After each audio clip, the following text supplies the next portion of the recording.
If not, that kind of sucks a little bit because I didn't bring enough copies. Let me put it up here.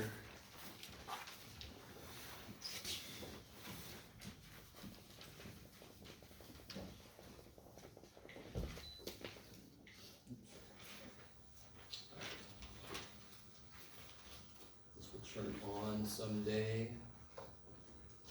Yay. All right, not too bad. It might even zoom. It might even focus. Focus. There we go. Sweet. Wow.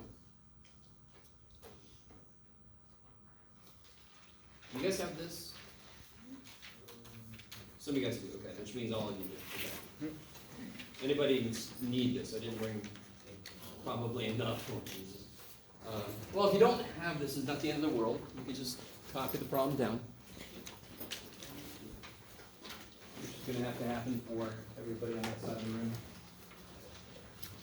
Okay. I'm out. I'm done. I think, let's see. Nothing in there. I think I brought any more with me. No. Okay.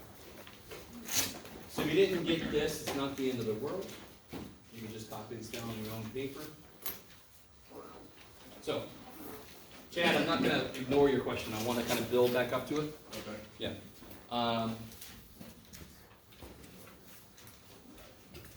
So let's remember what we did. We've graphed sine and cosine. I talked about tangent. We did an example real quick before the break. Does anyone remember how I would do cosecant? Yeah. Start by graphing it like a sine function. Yeah. And just putting that in. How did cosecant and secant work, considering they are reciprocals of other functions? So the cosecant is the reciprocal of sine, right? Cosecant is 1 over sine. Is everybody with me? So if I graph a sine function, so let me just do a generic horrible graph for you.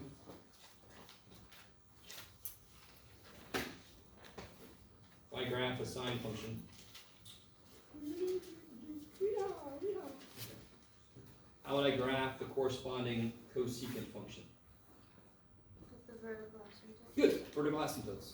Since cosecant is 1 over sine, where are the vertical asymptotes going to be? Wherever sine is. Crossing the x-axis. Say again? Crossing the x-axis. Beautiful. Wherever sine is 0. There's 1 over 0, undefined, it goes to infinity. We talked about that last time. So there's going to be an asymptote here, there's going to be an asymptote here, there. Okay. And then how do I draw in my cosecant? So everyone remember. This is a really beautiful shortcut. 2 people remember that are willing to share. Yes. Okay, I like it. Somebody's giving me a signal to steal third. So it goes up, down. Okay. And we go forever in both directions. You guys remember this. So we talked about why this made sense. The smaller the output of sine gets, 1 over that's going to get bigger. Yes? Yeah. Whenever sine is 1, cosecant is 1, because 1 divided by 1 is freaking 1. That's why they touch here. And then sine's getting smaller again, so of course it's going to get really, really big. 1 divided by really, really small is really, really big. Is that cool? That's all that graph is showing. That's it. So why is there an asymptote? Because 0 is the smallest it could be, so 1 divided by 0 is the biggest. Is the kind of like quick way to think about that. You guys kind of with me? It goes to infinity. Over here, everything, all the same shit happens, except now my outputs are negative. So now it's going to go to negative infinity. That's kind of beautiful. So if you know how to graph sine, some of you guys are like, I'm getting there. Okay. If you can graph the sine function, you can automatically graph the cosecant, because that's just one more extra step at the end. Just draw the cups on top and bottom.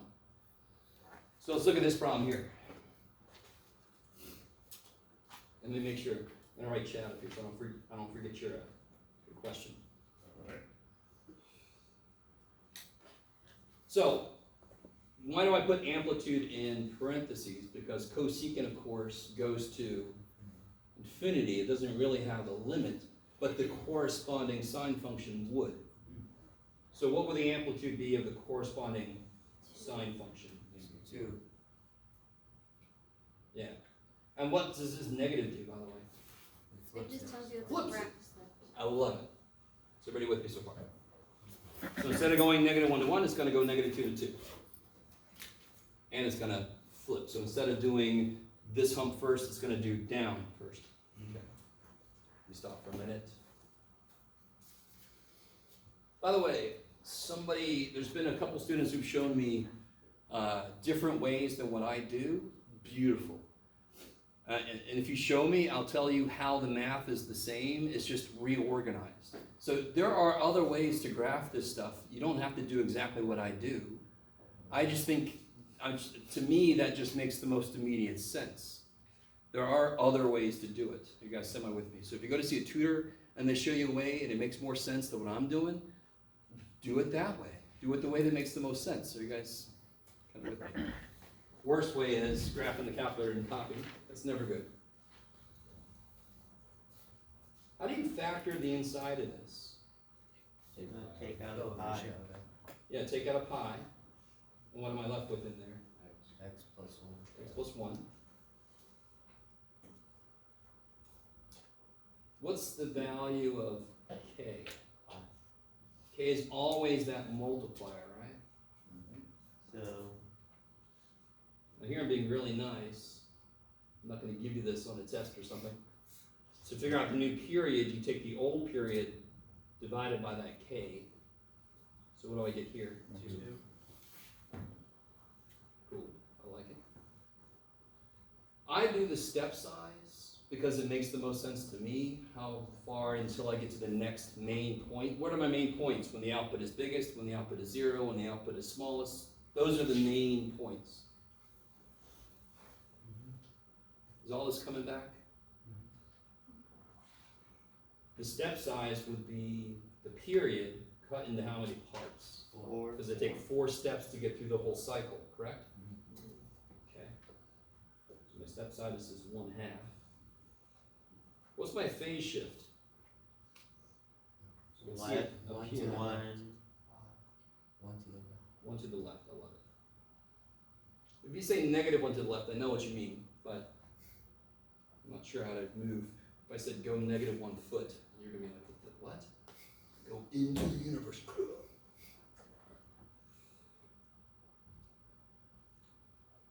Now, this step, I told you this, I don't really need to do this. But to me, if I'm a student who's never really done this before, this is a nice step. Now, one thing you have to remember, why the shit does this work? Well, sine, and we'll do cosecant at the end. So right now I'm just pretending like this is a sine question, right? Sine of 0 is where it starts off at 0. So when the inside is 0, that's where it kind of starts the main cycle that we worry about. When the inside is 2 pi, that's where it ends the cycle. Are you guys all with me? That's why this math works. When the inside of the sine is 0, that's where it's going to start. When the inside of sine is 2 pi, that's when it's going to end. That's why this works. So if I solve this, well, what's my first step here to solve it? I just have a quick question. Yes. How did they get pi over 2? Oh, I don't know. I think I changed this problem, and then I forgot to change this. So what should this be? What's the inside? Pi x plus pi. Thank you. So it should be pi x plus pi equals 0. Pi x plus pi. Yeah, I do remember. Yeah, I changed this guy, and I forgot to change this guy. Okay. So thankfully, I normally won't give you this. You have to remember to do this. How do I solve this for x? Subtract pi. Subtract pi. I like it. Divide by pi. So I get x is -1. And then here the same idea. Subtract pi. Divide by pi. X is 1. Does that match up with our period? What was our period? 2. And sure enough, how long does it take me to get through a whole cycle? 2. So I don't know if any of you have picked up on this. The work that I'm showing you to do is very repetitive. That's why you actually don't have to do all of it.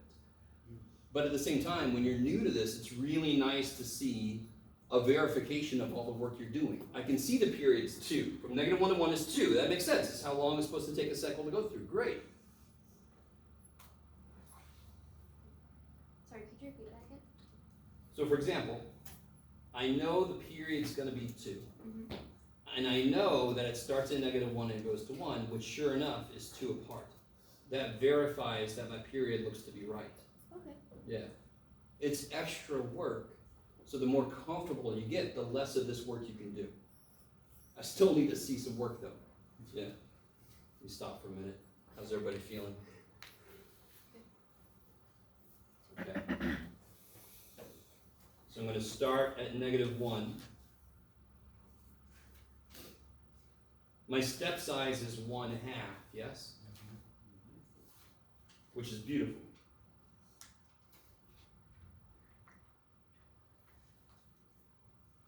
So in general, to be nice to myself, I can make my step size and my beginning have the same denominator, because then it's easy to add onto it to get to the next. This was nice. -1 start, step is 1/2, that kicks a lot of ass. So this one's relatively nice. So there's a couple things to keep in mind. One thing is, how far up should I go here? 2. Yeah. Holy shit, my scale sucks, but too bad.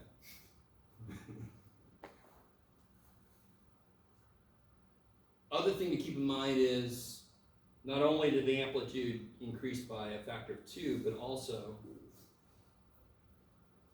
Let's flip. I flip it. Good. So where's sine start? This is where I'm beginning. Where's sine start? What's the output and when it begins? The normal sine function 0. starts at 0. Normally it then goes up to the max, but now of course it flips, so now it's going to go down. Then it goes to 0, then it goes up, then it goes down. Are you guys all with me? I really need you to get this. Since the sine and cosine, all these functions are kind of internally symmetric, they kind of like go the same steps. Every step I take is going to hit the next important point. What are the important outputs? 0, the maximum negative, 0, the maximum positive, right? So when I do the step size thing, I'm just figuring out what's the next key point it's going to hit. Sine starts at 0, it normally goes up, but we're going to go down because it's flipped. So now it's going to start at 0, most negative, 0, most positive, 0. And then it just, no, hopefully I haven't drawn this yet. What I'm about to draw, will it be my answer? No. No, why? Because Because we're trying to do cosecant, right? So here's a big thing, do this for me, you gotta do this for me, please dear God. Make this dotted, this is not your answer yet, correct? This is just a guide. Holy shit, my scale sucks. Oh, too bad for everything. Oops, let's not go crazy, John.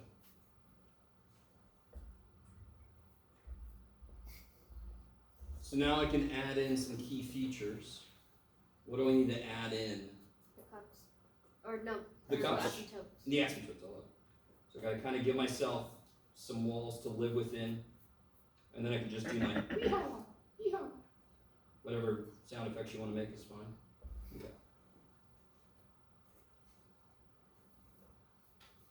The book asks for 2 cycles in a lot of places.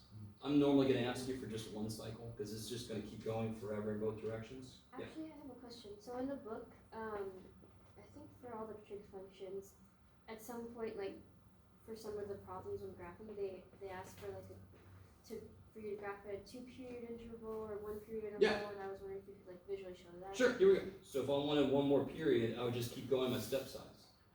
So now I'm at 1, so if I go up by a half, right, that'll be 3 halves. Up by a half is 2, up by a half is 5 halves, and then I just kind of keep going. So this will be here. Did I go far enough? No. And up by a half is 3. Let me stop for a minute. Is everybody with me? So I just kept stepping. 1 half, 1 half, 1 half, 1 half. So now it's going to go down again, up, down. So this would be this, right? I didn't really curve it enough, but it's too bad for everybody. So when they say 1-period or 2-period intervals, they're just asking you to put 1 cycle or 2 cycles. Yes. Remember, what's a period? Can somebody define period for me? Pretty sure you can. Yes. 4 steps, the 4 steps. Like 4 full steps. cycle. Yes, there you go. A period is the length in which a cycle lives. So if they ask for 2 periods, it's the same thing as asking for 2 cycles. Okay. because a period is the length in which a cycle lives. Yeah. So for cosecant, you're really just looking for the maximum and minimum values of the sine function. Yeah, basically. To be honest, you really wouldn't have to do that dotted line. Yeah. I kind of like to do it because they're really in your brain. You realize sine and cosecant are intimately related, so you can see the sine function. But technically, like you said, I really just need to know the max and the mins, and then the cups can live right on top and bottom of those. You really don't need that dotted line in the middle. But I just like, it's like a sine problem with one extra step, is what I'm trying to reinforce with that dotted line. Are you guys semi with me? So how would you, like, say you didn't do the dotted line, like, what would that look like?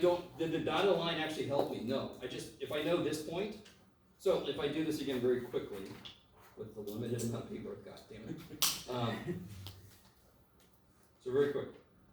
So if I do -1, where am I at? Okay, -1/2, 0, 1/2, 1, just looking at one cycle. Yeah. So it started here, it went down, went here, went up, went here.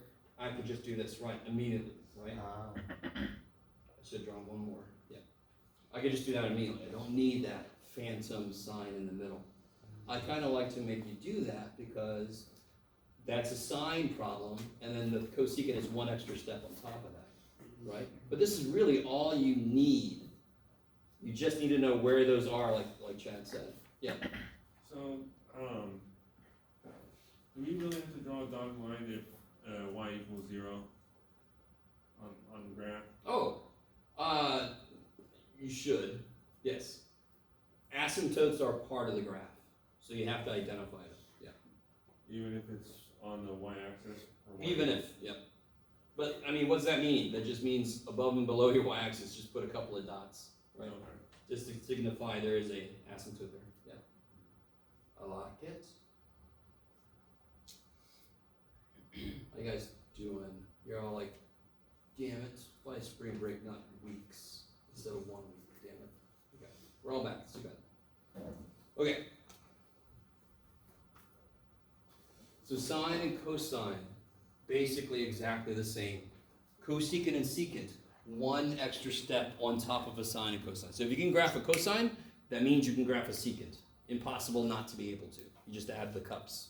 Yeah. Whoop-de-doo. Tangent, cotangent. Those are more tricky. Really different. Yes? Understandably so. Because they're composed of the ratio of two trig functions. Of course they're going to be weird. Weirder than this shit for sure, right? So, I mean, secant and cosecant are weird as shit too. You just look at this by itself, that is weird. Little compartmentalized parabolas facing away from each other. That is weird. Okay. And you're all like, yes, we know it's weird, Jeff. Thank you. Okay. So let's look at tangent. So I've got a tangent problem here. Can somebody remind me what the base tangent function, actually let's just do this. Try to graph the base tangent function, just a tangent, right? Now I remind you, there are some asymptotes somewhere. If you need to, what's tangent defined to be in terms of other trig functions? Sine over cosine. Sine over cosine. Love it. So where's it going to be asymptotes? Wherever what is 0? Wherever sine. No. Whenever cosine. Cosine 0, because that's where it's going to be you trying to divide by 0, right? It's all fun and games until you try to divide by 0. And you can't do that, so it's on fine. And that's where you put the wall, right? Kind of makes sense. I put a wall where my function can't go. If you don't remember shit about the tangent, just kind of look at old notes or just hang out for a bit. So where's cosine 0? Where's cosine not like things? Cosine likes Something like that. It's just x. So it's not going to like it at the y-axis. What angle is at the y-axis? What angles? Huh? 90 degrees, pi over 2. Pi over 2 a little better. And there's also a negative pi over 2, yes? Yeah. So we had a choice about where to put our base tangent, because how many tangent graphs am I going to make the complete picture? How many graphs like this am I going to have to make? It goes for how long? Ever. Forever. So I could have made my base tangent any damn where I wanted to, but we normally like to try to hug 0. So it's between 90, and then if I go back 90, that's still the y-axis. So we go from negative 90 to 90. I could have went from 90 to 270, pi over 2 to 3 pi over 2, but that's not hugging 0. We want to hug 0. Aw. Just because. So what's going to go at these places? Asymptotes. Asymptote. So what's the period of the tangent then? Pi. Yeah, the normal resting period of tangent is just pi. If nothing's been done to the poor little dude, its period is pi. So how do I always figure out the new period? I take the old period divided by k. For sine, cosine, secant, cosecant, that's 2 pi. For tangent, cotangent, pi. There's going to be one place that's going to be easy for you guys to make mistakes, and I understand. But tangent is just a period of pi. Pi. Okay. And steps, that would be pi over 4, right? Yeah, beautiful. So step size for the regular unshifted tangent is going to be pi over 4. So it's going to be negative pi over 4, pi over 4, pi over 2. Now, it's not as nice as sine and cosine to have these ceilings and these floors that it hits and goes between. This is going to be, when does it go up against one asymptote and the other one? And the amplitude, why do I put that in parentheses here? Oh man, jam. Again, tangent doesn't have an amplitude because it's going to go Just put 4, right? forever up and forever down. But it tells me where this is going to be. So tangent starts here, right? And again, can somebody tell, this is going to be a weird question. What quadrant am I in here? Quadrant. 4. It's from negative 90 to 0, correct? Or for your perspective, negative 90 to 0, yes? Yeah. That's the 4th quadrant, yes? What's tangent in the 4th quadrant, positive or negative? Negative. Negative, because sine and cosine are opposite signs. Everybody with me? You guys with me? You guys really with me? You're all like, yeah, whatever, Jen. Yeah. So tangent's negative. So it's going to start off. Of course, it starts at infinity. At negative pi over 4 is where it hits negative 1. We all know this. 45 degrees kicks ass for tangent and cotangent. That's where it's 1 or negative 1, yes? Because it's sine or cosine, it's whether they're equal to each other. It's going to go through 0 here. It's going to go through 1 there. So tangent's really steep through the middle, so it's hard to kind of maintain a curve, so I don't blame you. But just try not to make it a straight line, correct? It should be curved, but it's a really steep curve through there. So don't blame me if it looks a little bit straight, but just try to do what you can to make it curvy. You with me? So I'm going to ask you to graph these things, and I have to be a little picky on, because I'll have somebody, this has happened before, they told me that the graph of the sine function was this, What? right? What? Yes. Yeah. Because they remembered this, and they just drew straight lines between everything. You with me? Obviously, you're going to lose points for it. You're going to get points for the knowing where it's supposed to go. You're going to lose points as to not knowing what the basic shape's supposed to be. It's got to be curvy. Everything is curvy, except for linear shit. And trig is very not linear. That would be the graph for the absolute value of sine. Not even that. Let me Because I guess. can't make it straight. This is what's called a saw wave. Saw, dude. And I might tell you how to create one later. Anybody who worked in any music stuff and so forth might have created saw waves and certain things, but Let me guess, you would take away like 8 points for that one? depends. We lose a decent amount. Okay. So be with me on this. And of course, a complete one would be forever, forever, in both directions. But you need it? Me, no. I'm only going to ever ask for 1 cycle. But if the book asks for 2, then you just keep going. Up by pi over 4, up by pi over 4, and then you just repeat the shape again. No big deal. If you can get 1 cycle, you can continue and make another cycle exactly the same. Not a big deal. And then That's why I don't ask for it, because you can just, I can make you do that forever. Yeah. so like before negative pi over 2, would that be like Yeah, you a can keep dirt going this way if you cycle? wanted to. Would Yeah, that be a you can dirt keep cycle? going down if you want to. Yeah, tangent. Negative 3 pi over 4, negative pi, so then it would have to live between there. Yeah, yes. Just a quick question. So how would you know? So if it's asking you more than 1 cycle, how do you know which way to go? Like, which Up to way- you, Okay. up to you. And to be completely honest, I need you to understand, I don't expect anybody to do this. But do you see how it goes between 0 and pi over 2 to pi? I could go between 18 pi over 2 and 20 pi over 2, right? 9 pi and 10, I could just go between 9 pi and 10 pi and make it, it doesn't matter. And then I could do another cycle. Well, normally we do around 0. So then which way should you go? It doesn't matter. If I went this way, that's 2 cycles. If I went that way, that's 2 cycles. So it doesn't matter. There's no right answer. Okay. Well, there are wrong answers for sure. Yes. Wouldn't that have a period of pi over 2 for the second cycle you did? I'm sorry? You drew 2 asymptotes, pi over 2 and pi. Oh, I didn't go far enough. Yeah, you're right. You're right. I'm being too sloppy here because I wasn't too focused on it. Yeah, so it should go 1, 2, 3, 4. Yeah, pi over 2, and then this would be pi over 4 pi, 5 pi over 5, 3 pi over 2, yeah.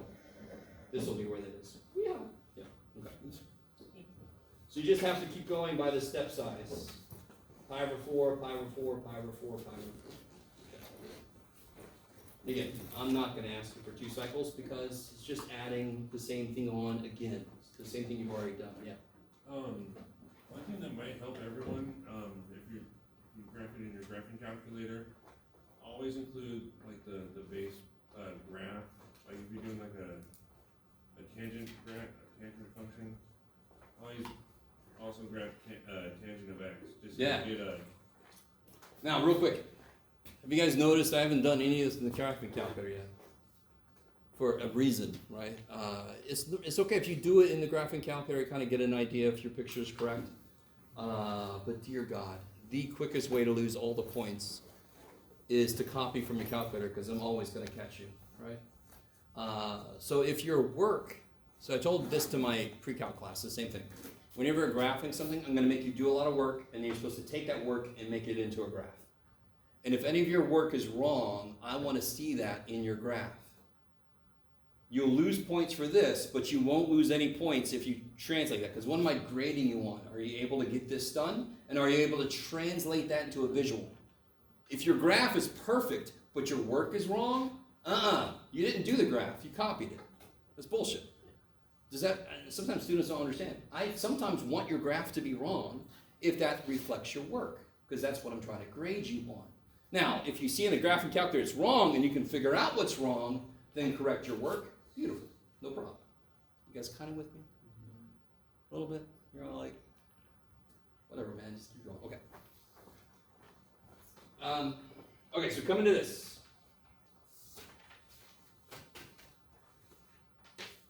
Let's try to do this guy. So if you don't have one of these, just write this down. So what is my amplitude in quotes? Holy shit. If I factor the inside, here's where you got to be a little careful. What comes out? What do I have to take out? 2. So when I take a 2 out, I'm dividing everything inside by 2, correct? I know, it's coming back up. Well, it's going away now. I think it's on strike. There we go. So if I take a 2 out, 2x divided by 2 is x. If I take a 2 out, what's pi over 2 divided by 2? Pi over 4. Pi over 4. So what's my phase shift? Pi over 4 to the right. Yeah. Shift by pi over 4 to the right.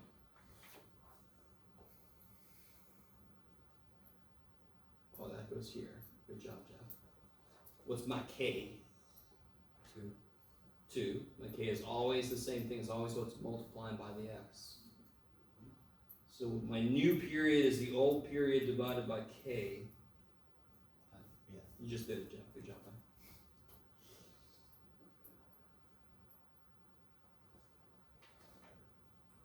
My step size is still going to be the period divided by 4.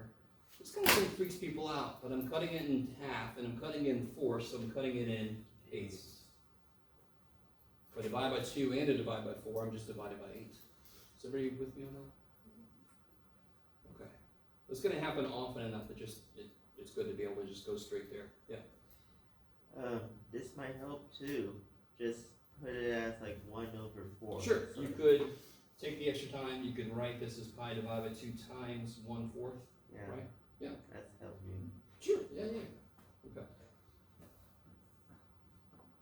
Yes? Just a quick question. So how did, you said that the reason why we got negative pi over 4 is because we divided by 2? Yeah, divided, we took a 2 out, right? So you agree there should be an x here, correct? Yeah. Because 2x divided by 2 is x. Pi over 2 divided by 2 is 1/2 of pi over 2 is pi over 4, right? So if I take pi over 2 divided by 2, that's pi over 2 times 1/2, which is pi over 4. Okay. Yeah. So whenever you take a number out, you're actually dividing by it. If it was already being divided by something, it's now divided by more. Yeah. So I don't really need to do this. Let me do this. All right. Let me do this. I'm going to skip this step for now. I'm going to come back and do it in a minute. Let me show you why you don't need to do this. Okay. So I'm phase shifting by pi over 4 to the right, correct? All right. So normally I'm going to start at negative pi over 2. Is that cool? Yeah. So I'm going to shift by pi over 4 to the right. So now I'm going to start. Can anyone figure that out? So normally I start at negative pi over 2. Pi over 4 to the right. Just negative pi over 4. Negative pi over 4. And my step size is pi over 8, correct? So I'm going to be nice to myself. See if you guys are really with me on this. I'm going to be nice to myself and make this have the same LCD. So now I can step by pi over 8 easily. So if I take one step of pi over 8, where do I end up? Pi over 8. Negative pi over 8. And if I take another step of pi over 8, 0. 0. Another step of pi over 8, pi over 8. And another step of pi over 8, 2 pi over 8, pi over 4. I love kick ass. I don't know why I made it so tiny. It's too bad for everybody.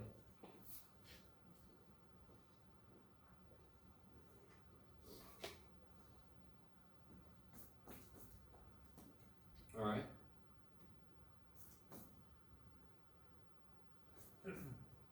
Sorry. So then, it's not been flipped at all, correct? No. So it starts off negative infinity. At negative pi, at the next step, it should be the amplitude, correct?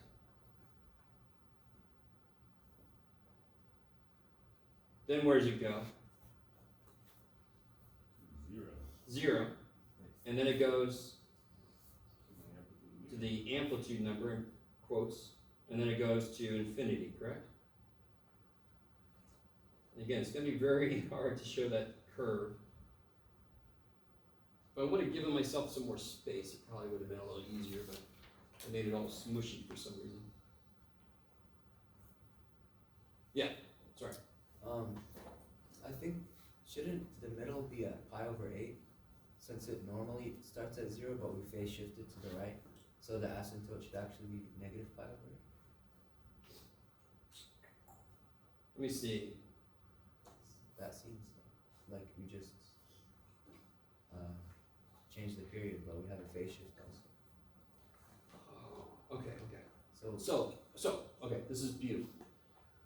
This is not beautiful, but it's sort of beautiful. Two things are happening to this poor little tangent dude, correct?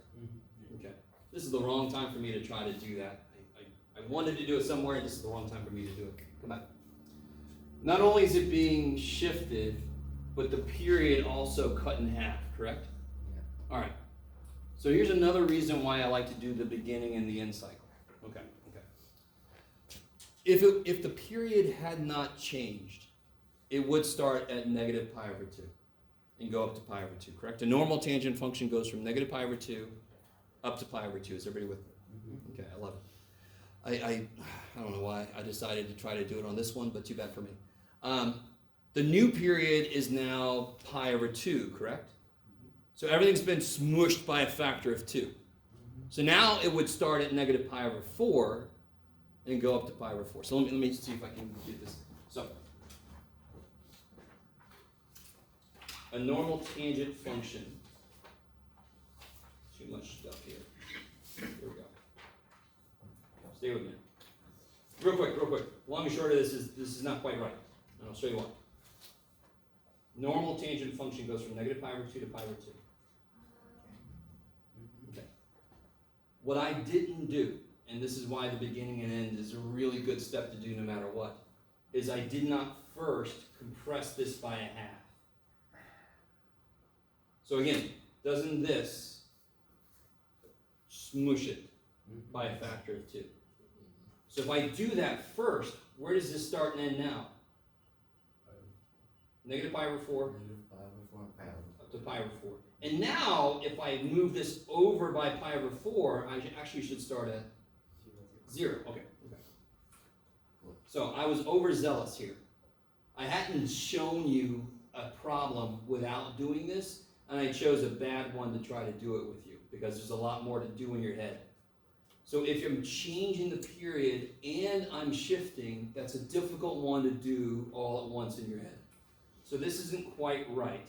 So now watch, if I do this, now just remind you about this. So that's a good, I guess I can change that into a lesson about what to be careful about. Where does tangent normally start its cycle? Where's the first asymptote that we normally draw? Negative pi over 2. So that's why I said if the inside is negative pi over 2, that's where I start. And then where do I end? Pi over 2. Pi over 2. So if the inside is pi over 2, that's where I end. Notice, I want you to notice a few things. What threw me off, what caused me to make a mistake, was that not only was I shifting it, I was also cutting it in half. And I didn't apply those in the correct order. You with me?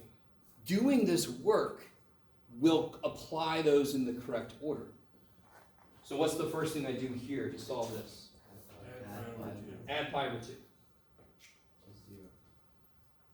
So the next is 0.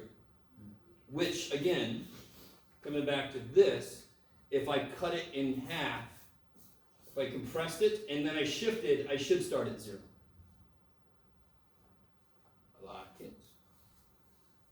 And then where am I going to end? Well, let's see. If I add pi over 2, I get pi. Is that cool? Pi over 2 plus pi over 2 is a whole pi. And then divide by 2, I get pi over 2. Is that my period? Yes. Yes, that's my period. 11. Okay.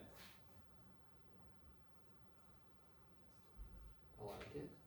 Now for a teacher, it's always so exciting. It's such a great day when you make a mistake. But does everybody see the mistake I made? I was overzealous. I wanted to show you an example where I didn't do this begin and end cycle, and I just chose a poor one to try to do it on. Why? Because there's two things happening. There is a compression and there is a movement to the right. Okay. So if I do this, now it keeps me on track. I start at 0. How big is my step size? Pi over 2. Pi over 8. Pi over 8. So I'm going to go pi over 8. Another pi over 8. Let's just say 2 pi over 8. Another pi over 8. And another pi over 8. Did I end where I was supposed to? Yes. Yes. Kick ass. So I got an asymptote at the beginning, and I got an asymptote at the end. Let me zoom out a little bit. It's getting crazy.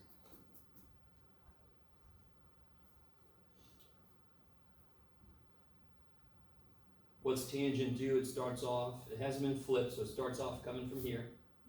At pi over 8, where should it be? 1.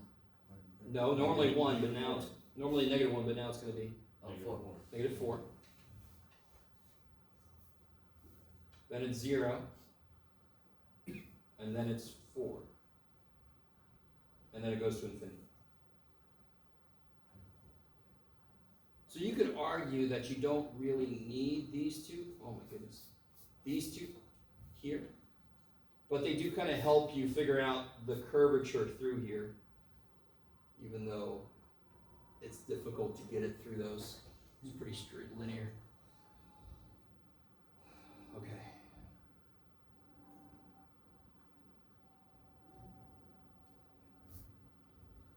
So if you're really careful, you don't have to do the beginning and end cycle.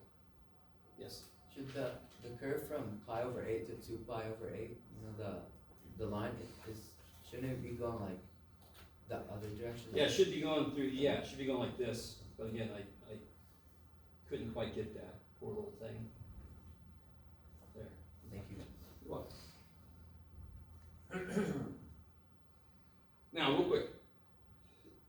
Any problem that's got like a plus something at the end or a minus something at the end, that's the last thing you do. So if this had a +1, I would have made this a dotted line, and then I would have just moved every point up 1, up 1, up 1. And then I would have put my answer. Does that make sense? So if I got a minus or a plus at the end, that's just something I do at the very end. Just apply that at the very end. Don't have to worry about it in the middle of stuff. Okay. All right. Have you guys tried any of these problems out? At least the cosine and sine stuff? Yeah, cosine and For sine. homework? Yeah. Yes, for homework, yes. So like I said, cosecant and secant. If you get sine and cosine, cosecant and secant should be easy. Tangent is weird because it doesn't follow any of that stuff. Yeah. But tangent is relatively easy just on its own. It lives between asymptotes, so the beginning and the end will, when you look at the correct picture, the beginning and the end will always be asymptotes. And then the amplitude is strange because it's not a maximum or minimum, but it does tell you where you are at these points here. So does It it, does kind of stretch it out this way a little bit. does it stretch it out? Actually, my scale is so small, I mean, I'm stepping by pi over 8, right? So related to a normal tangent, this compressed it. Yeah. Yeah. A normal tangent would live between negative pi over 2 and pi over 2. Yeah. So this has been smushed. Do you see that? Whereas the normal tangent will live between negative pi over 2 and pi over 2. This one lives between 0 and pi over 2. Okay, I like it. Could you go back to the beginning and end cycle? Yes. So we don't have to do the beginning and end, but you recommend we do it? Or we don't? Yeah. I recommend you do it. Now, I could do this without it, but I just didn't notice at the beginning I had to be careful about applying the compression and the shift at the right time. Mhm. So the beginning and end kind of applied both of those for you. As you solve the equation you set up, it applies the shift and it applies the compression at the right time as you solve it, which is why it's such a nice step to do. Yeah. So it would have originally started at 0, 0 and lived between 1/2 over, or pi over 1 over 2, and then it got. So again, a normal tangent function, just your regular tangent function, the cycle that we kind of focus on, lives between negative pi over 2 and pi over 2. So I got smushed. So the first thing that happened was it was smushed, and the second thing was happened was it was moved And then you got moved. over. Okay. Yeah, I like it. So if I smoosh this, it lives between negative pi over 4 and pi over 4, and then if I move it over, now it lives between 0 and pi over 2, which is exactly what we ended up getting. Okay. I love it. Okay.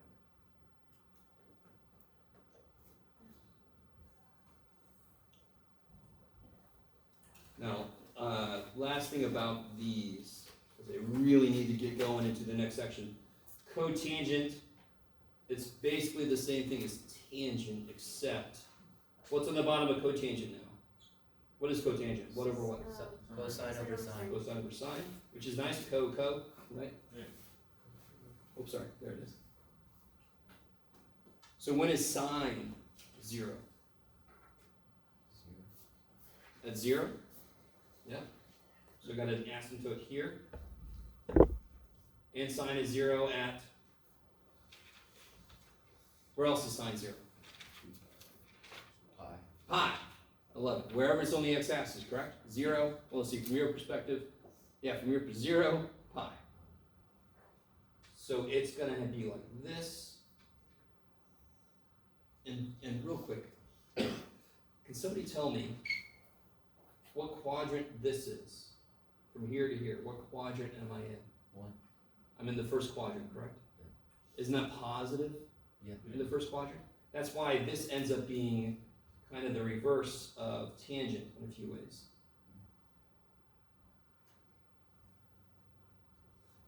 Okay, maybe. Pi. Huh? Yes. What's the period of tangent? Pi. What's the period of cotangent? Pi. Oh. I love it. Same reasons. For a second, I thought it was something completely different. Never mind. That's okay. So if I had a cotangent problem, what would this be? If this was cotangent instead, what would this be? Where's cotangent start? Equals 0. 0. Where's cotangent end? Pi. Pi. Yeah. So that the same work, just you have to put the correct stuff in for that function. Cotangent starts at 0, goes to pi. Tangent starts at negative pi over 2, goes to pi over 2. And really, that's just the location, the most basic location of their asymptotes. Okay, maybe. Oh, you guys love this, I know, I can tell. Okay. All right, so hopefully the cosine and sine aren't too evil. Tangent and cotangent, I understand, because they're very different. It's a little harder to deal with them, yeah. Sorry, can you go over a quick homework question? Yeah. Before we start. It's 4.1, number 55. Was that the one you were asking me about, Chad? Yeah. I still gotta come back to your question, though. Number what? Oh, yeah. Okay, this one, yeah. I was telling you I wanted to do this one class, so this is perfect. Oh, yeah. I started doing that on my graphic calculator, and Alright. and what showed up, I just went, okay, I'm not doing that. Okay. So I didn't bring my calculators with me, so we do, I think the next class will focus on graphing a few things in the calculator. I kind of forgot this sucker was in here. This is pretty gruesome. That's playground, right? Has anybody tried to do this yet? I know a few of you guys have. Yeah. Yeah, Okay. I tried to calculate on my So I'm gonna- calculator. Throw this thing in here. So real quick, again, some of you guys have not used this calculator much. The reason it costs so much money is because if you hit the y equals button, you can put a function in and it'll graph it. So of course, you're gonna charge us money for all that, for that ability. You're like, all right, whatever. So if I put this in here, so if you hit your y equals button, make sure you clear anything that's got stuff in it. If you have your calculator with you, want to play along. So let's see, 0.022, my X button is right there. Please let me know if anything is weird in your calculator, if it doesn't look like this. Let's see, plus 0.55x plus 316. Wait, isn't it supposed to be No. squared? What did I put there? You put Oh, okay. yeah. There you go. Thank you. Yeah. Where am I? Okay, plus 3.5 sine of 2 pi x.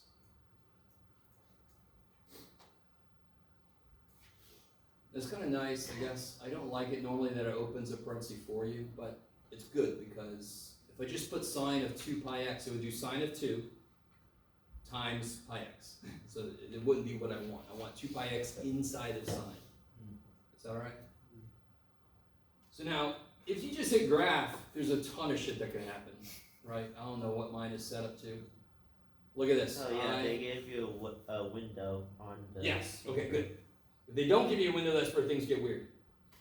So let's interpret what the hell this means. Okay, so again, I know some of you guys have not used your graphing calculator much.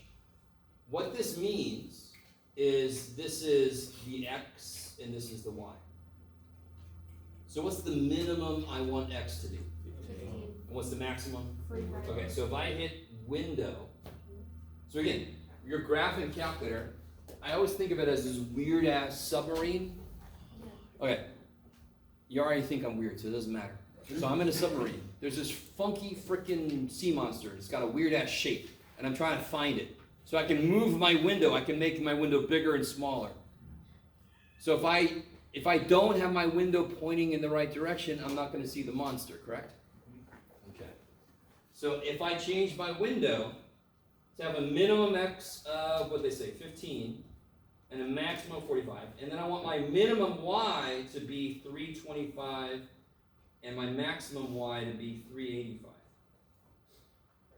Now if I trust them, this should end up, so I got 15, 45 for min and max x, 325, 385 for min and max y. Leave everything else alone. Hit graph, I should get, yeah, Dudular. Now real quick, why does this make sense? This part of it, this is a polynomial, yes? What kind of polynomial is it? It's parabolic, good, it's quadratic. It's trinomial, it's quadratic, it's got a squared, so I know it's gonna be parabolic, yes? But then it's got this little wibble around it.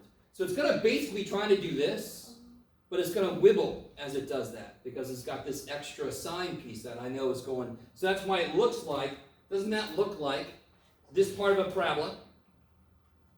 Yes? But it's got a little wibble to it. Okay. Now I get this song made, right? Wiggle, wiggle, wiggle. So then it asks you, what do the seasonal maximum and minimum carbon dioxide level, when do they occur? Well, to be honest, you can look at this graph and go, how the hell am I supposed to know? But if you look at the function, so real quick, each cycle is a season. And this is a graph of carbon dioxide levels. Now, unfortunately, what's the overall trend? Increasing, of course, and that's why we're seeing global climate change, global warming, we're seeing all this stuff. So if you think all that's a hoax, please believe that to yourself. If you're a flat earther also, please do God. You're in the right place.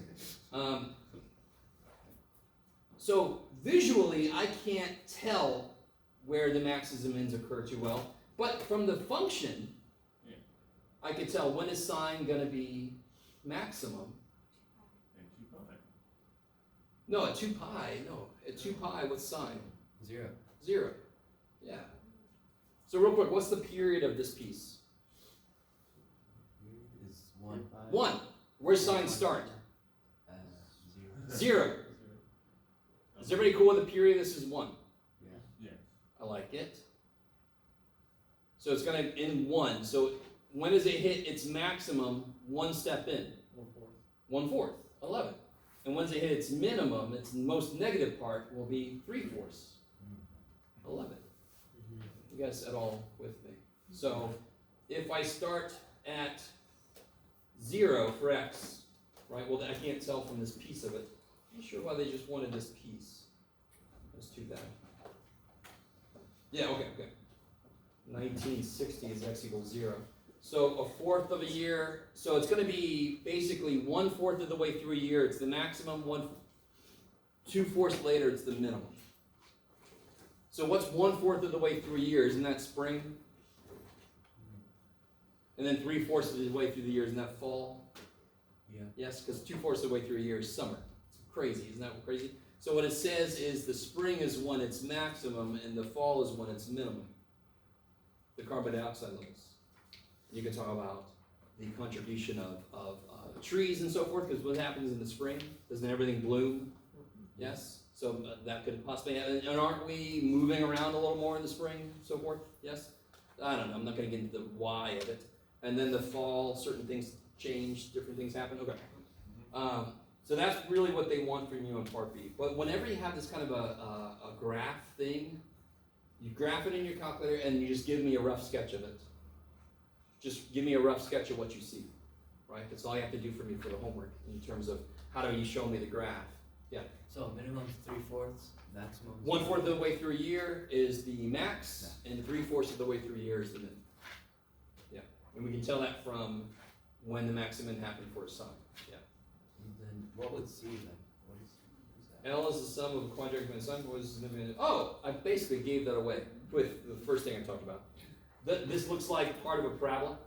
Yeah. In fact, if let me see. I just said it shows that it increases over time, while it also shows that it fluctuates as well. Let me see if I can, I don't know if I can guess at where this is happening. Shit, let me see. Zoom 6. Zoom. Let me try this. This sometimes works. Just to do this really quickly. Zoom Fit sometimes sucks. Well, yeah, that sucks a lot. That sucks a lot, Zoom Fit. You didn't do shit for me. Thank you. Let me go -100 to just have to draw a rough draft of like what the graph looks like? No, that's part B. Okay. There we go. Or not. That's A. a little better. Now, real quick, this looks, Part A is the alright. draft, and then. would you guys agree this is roughly a parabola? Yeah. But it's got a lot of wiggle to it? Close enough. Okay, that's the point of it. That's part C. Part C talks about the fact that it is, if I start at 0, it's increasing, but it's got the wibble as it goes for the seasons. Okay. Alright. Okay.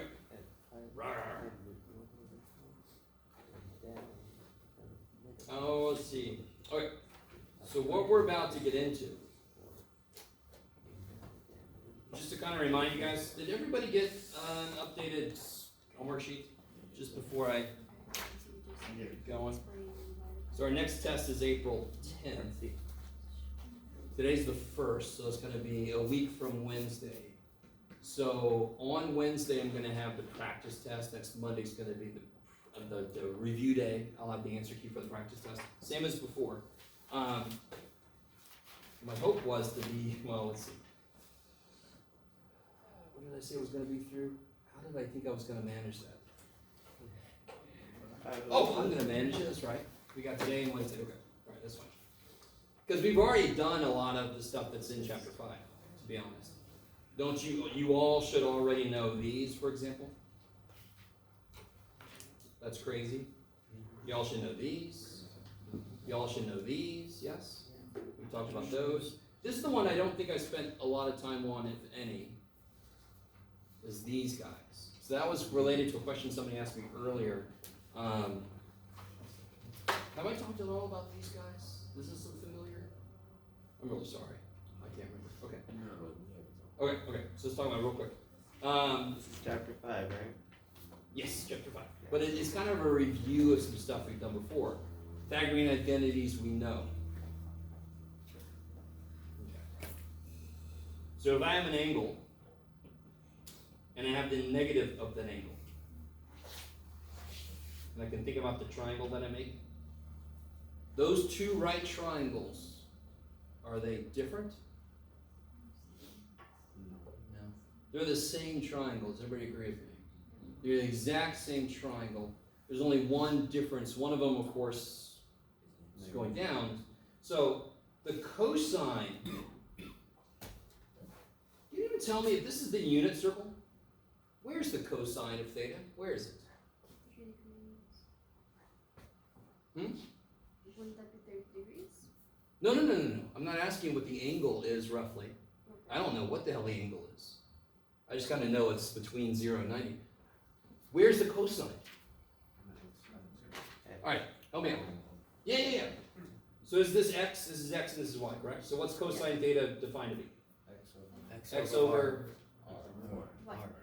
No, X over R. So where's cosine theta? Here. Yes? Yeah. What about cosine negative theta?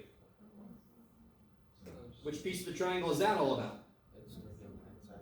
Same thing, yes? Yeah. Okay, so cosine negative theta equals cosine theta. And you all know that because the first quadrant and the fourth quadrant, cosine is positive, correct? Just a reflection, exactly. They have the same reference angle. Cosine's positive, yes? So what happens with sine? Negative. Sine of theta versus sine of negative theta. Same thing. This is going to be y here, but what's it here? Y. No, Negative y. negative 1. So sine of negative theta, Negative. Jeff, do this the other way, equals negative sine of theta. Is everybody kind of with me? I love you guys. So real quick, if I asked you, what's the sine of 45 degrees? I'm sorry, negative 45 degrees. We know the sine of 45 is what? Right to What's the sine of 45? Right 2 over 2, but you have to put a 1 on it because it's in the fourth quadrant, right? negative. You have to put a negative. That's all this thing is saying. Sine of negative theta is equal to negative sine of theta. That is what we've already been doing, just not as directly. We just thought, what quadrant am I in? Is the x positive, is the y positive, or whatever, right? This is a little more direct. Okay. So here's all of them. if you know these two, we know these two are true. Sine of negative theta is negative sine theta. Cosine negative theta equals cosine theta. Therefore, I know cosecant is the same as sine in terms of whether it's positive or negative, correct? Because they're just reciprocals. Secant is the same as cosine, same reason. And then tangent and cotangent. So if tangent up here is positive and tangent down there is negative, that means tangent negative theta is negative tangent theta. And of course, cotangent is reciprocal, so it's going to do the same thing. I guess it all with me on this. A little bit, okay. So, there is a reason all of this makes sense. And by the way, you can also get tangent just by dividing sine and cosine. Don't you get negative? Okay. But you have to memorize this. But it's not memorization if you realize it just makes sense from what we've already discussed. Okay, I like it. So what new stuff does 5.1 give to us? Not much, to be honest. It talks a little bit about rewriting expressions. It's getting us ready for something called verifying trigonometric identities. Which is what we did before. Sort of. I did it very basically. Yeah. But on the test, it was kind of. Yeah, I think there was was it a bonus problem or was it a? Yeah, it was a bonus. Bonus problem, yes. It was a bonus, and that's why I made a bonus. I wanted to show one thing equal the other thing, which is basically what section 5.2 is all about. 5.2 is verifying trigonometric identities. Yeah. So how many identities do we know so far? Not many. We basically know these. Right? Those are what we know. How many identities are there? No, 7. There's a million, billion, trillion, zillion, right? Make up your own number there. How many are we going to have to memorize? A little bit less than that. A lot less than that. Okay. So, let's try one problem out here. Some of this is going to be very repetitive. All right. This kind of problem we've done before.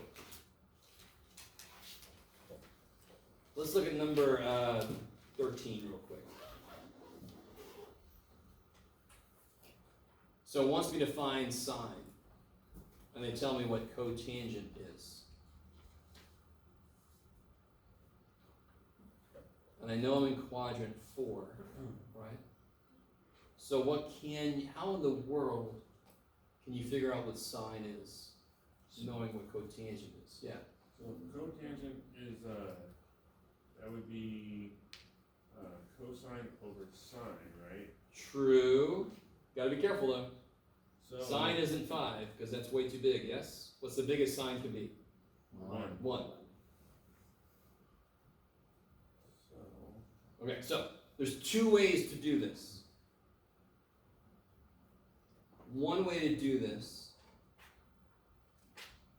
is to remember this guy. How would this help me out? It wants me to figure out what sine is, correct? And it told me what cotangent is. What can I figure out from this equation here? So they told me cotangent is negative 1/5. And I'm in quadrant 4, is that right? Yeah. So 1 plus. You can figure out the minus cosecant. 1 plus cotangent squared Cosecant. equals cosecant squared. Now I'm going to figure out what cosecant is, right? Yeah. And of course that kicks ass because if I know what cosecant is, You know what sine I know what sine is. So how do I do this? 1 plus 1 over 25.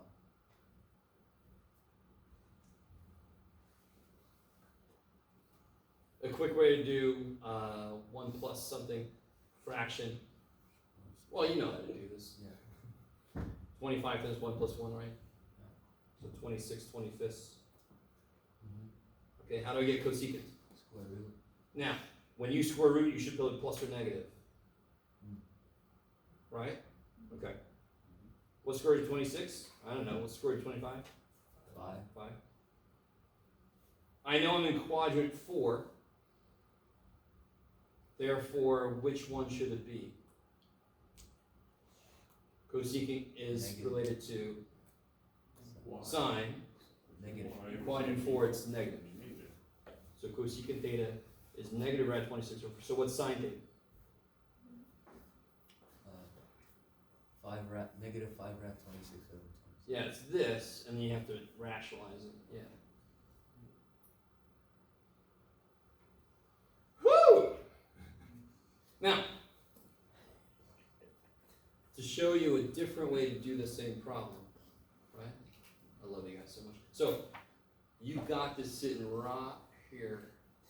You can change, basically these allow you to change tangent into secant, cotangent into cosecant, so forth, right? Sine into cosine, blah, blah, blah. That's pretty powerful. Another way to do the same problem, yeah, I'm sorry. So if you go back to the question. Oh, sure. Which one was I doing? This one, 13. Yeah.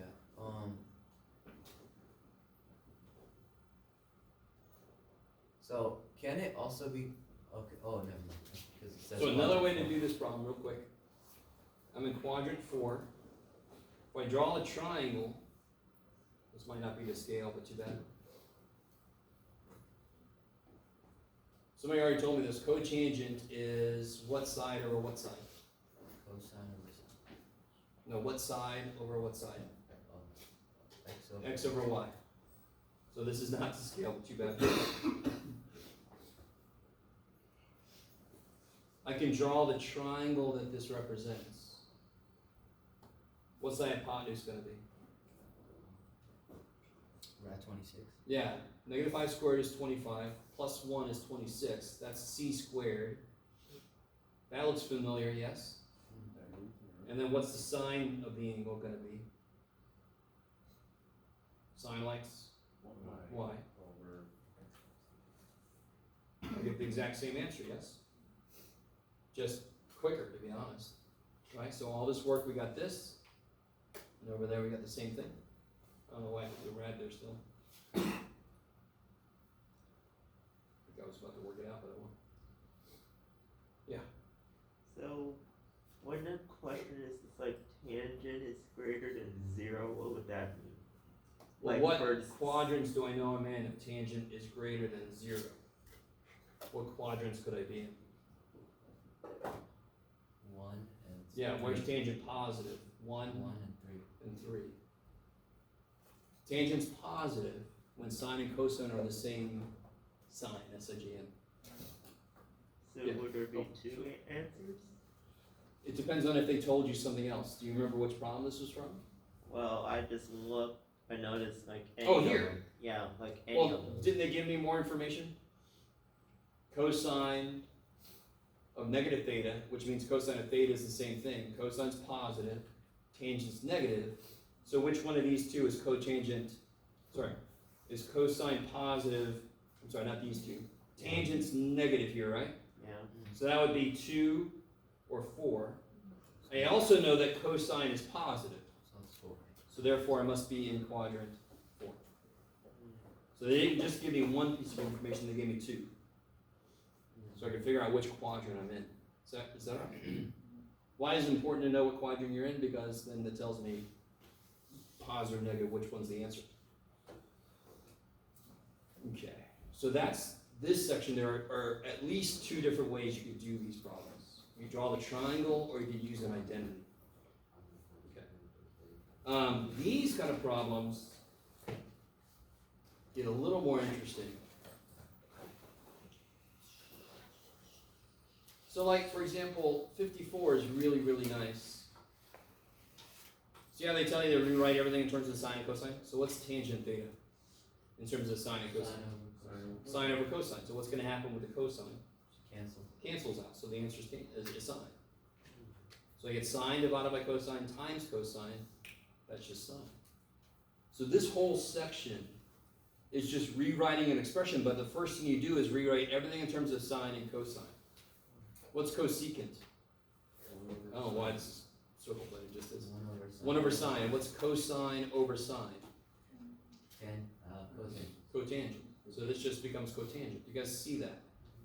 So if I rewrite things in terms of sine and cosine, I can then simplify everything down to something more basic. Cotangent is definitely more basic than cosine times cosecant. So for like 66, would we keep the sign the same? Like, would we keep it 1 minus sine squared because it's in terms of sign? Like, we can't just make it cosine. So this is where you have to remember, this one's kind of funny because sine of negative theta is negative sine theta, but then you square it, so who cares? Same thing happens with cotangent, right? So the negative thetas inside don't really affect you. Can anybody tell me what's 1 minus sine squared?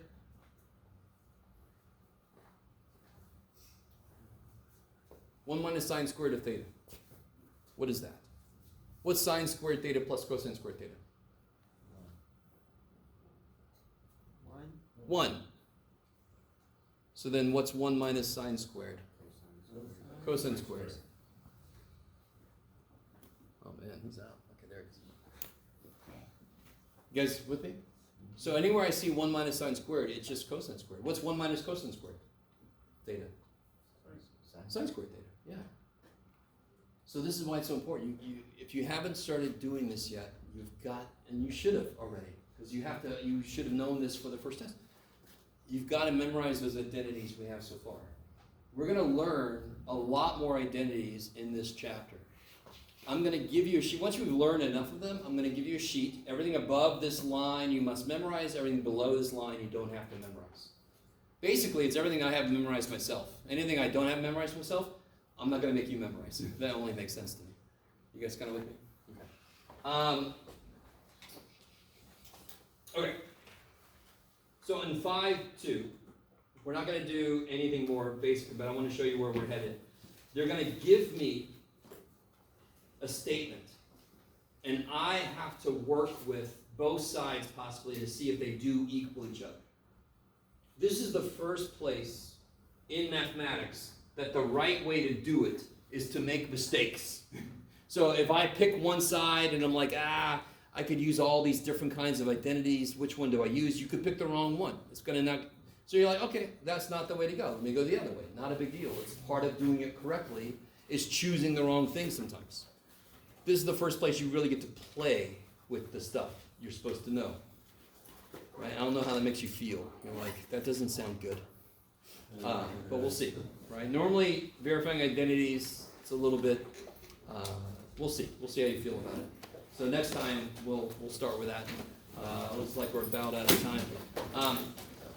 Okay. So next time, we'll get as far as we can in chapter 5. I'll have the practice test for you. Yeah. They said we have an exam next week. On the 10th, yes, on the homework sheet. And it's on chapter